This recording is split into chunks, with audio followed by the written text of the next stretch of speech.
Praise the Lord. ఈరోజు Bible ధ్యానము, ఆయనతో ఉండుటకు నియమింపబడిన వారు. దేవుడైన యెహోవా నరుని తీసుకుని ఏదెను తోటలో ఉంచెను.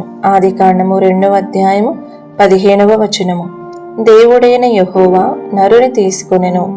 దేవుడు పరలోకమందును భూమి మీదను లక్షల కొలది సృష్టములను సృష్టించినప్పటికీ తన కుమారుని వలె తన యొక్క మహా గొప్ప అనురాగమును నోచుకొనుటకును కేవలము నరుని మాత్రమే తన కొరకు తీసుకొనెను. అతనిని ఏదెను తోటలో ఉంచెను అను పదముకు విశ్రాంతి అని కూడా అర్థము కలదు. నరుడు విశ్రమించుటకు ఏదెను తోట శ్రేష్టమైన స్థలమై ఉండెను. ఏదెను అనగా ఆనందించుట అనే అర్థము. నిజమైన ఏదెను తోట అయిన దేవుని సంఘము అనునది కృపచేత రక్షింపబడిన ఒక పాపికి విశ్రాంతి స్థలముగాను తెప్పరిల్ల చేయు స్థలముగాను ఉన్నది.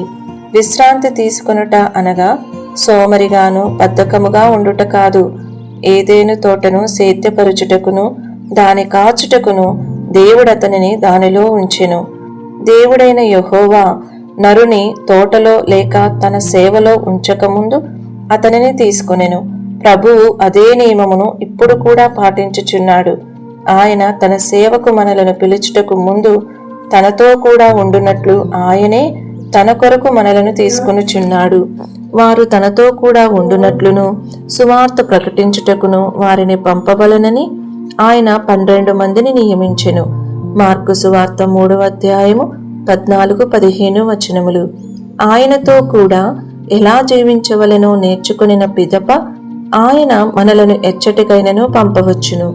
అయితే ఇప్పుడున్న అపాయమేమనగా అనేకులు ఆయనతో కూడా జీవించుటకు కోరుకొనుటలేదు, కానీ ఆయన లేకుండానే బోధించుటకును ప్రసంగించుటకును వెళ్ళుచున్నారు.